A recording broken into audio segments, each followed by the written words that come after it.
इस वीडियो में हम मैमल्स में एक्सक्रीशन और ऑस्मोरेगुलेशन के प्रोसेस को डिस्कस करेंगे। तो एक्सक्रीशन में सबसे पहली चीज़ है जी मेटानेफ्रिक किडनी। ठीक है, इनमें मेटानेफ्रिक किडनी मौजूद होती है और जो वेस्ट प्रोडक्ट है वो यूरिया होता है। As compared to ammonia, urea जो है ये लेस टॉक्सिक है और इट रिक्वायर्स जो small quantities of water in its excretion. लेकिन अगर इसको यूरिक एसिड के साथ कंपेयर किया जाए तो यूरिया जो है ये वाटर सॉल्युबल है और ये सेमी सॉलिड फॉर्म में एक्सक्रीट आउट नहीं हो सकता, इसलिए कुछ ना कुछ क्वांटिटी जो है वाटर की ये during the process of excretion ये लूज़ होती है।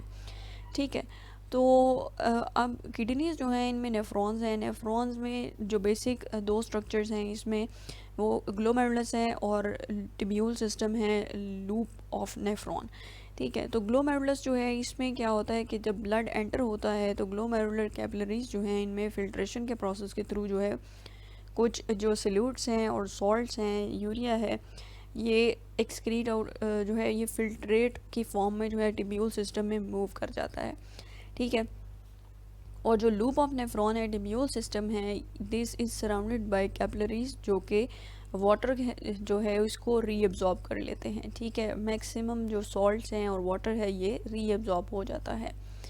ठीक है, तो रीअब्जॉर्प्शन जो है इसकी वजह से कुछ मैमल्स जो हैं इनमें क्या होता है, लूप ऑफ नेफ्रॉन बहुत लॉन्ग होती है और मैक्सिमम रीअब्जॉर्प्शन होती है और जो यूरिन है वो कंसनट्रेटेड प्रोड्यूस होता है।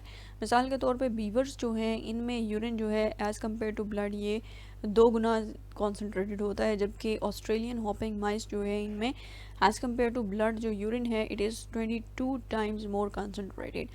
ठीक है, तो वाटर लॉस जो है ये डिपेंड कर रहा होता है एनिमल की फिजियोलॉजिकल स्टेट पे, उसके एनवायरमेंटल टेम्परेचर पे और एक्टिविटी पे। ठीक है, तो मिसाल के तौर पे यहाँ पे कैंगरू रैट है। कैंगरू रैट को हम कैंगरू रैट इसलिए कहते हैं क्योंकि इसकी जो हाइंड लेग्स होती हैं ये लार्जर होती हैं और जिस तरह से कैंगरूज जो हैं वो हॉपिंग करते हैं ये भी उसी तरीके से मूव करते हैं। ठीक है, तो ये एक्सट्रीम वाटर कंजर्वेशन करते हैं because it lives in desert. ठीक है, तो डेजर्ट में रहने के लिए इसके अंदर कुछ ऐसी एडेप्टेशन है, मेनली ये नॉकटर्नल है। ठीक है, और ये सीड्स पे फीड करता है। इसकी डाइट जो है इसमें प्रोटीन कंटेंट बहुत कम होता है जिसकी वजह से जैसे यूरिया की प्रोडक्शन जो है ये कम होती है। जब यूरिया की प्रोडक्शन कम होगी तो यूरिया को एक्सक्रीट करने के लिए जो वाटर लॉस है वो भी कम होगा। ठीक है, it mainly feeds on dry seeds. ठीक है, और ड्राई सीड्स जो हैं these are rich source of carbohydrates and fats और इसमें जो ड्यूरिंग मेटाबॉलिज्म जो है वो वाटर प्रोड्यूस होता है, water as a by product, तो ये उसी को जो है वो यूटिलाइज करते हैं। ठीक है, और इनमें जो नेफ्रॉन है it has a long loop of Henle. ठीक है, और ये जो लॉन्ग लूप है इसकी वजह से मैक्सिमम वाटर रीअब्सॉर्प्शन होती है।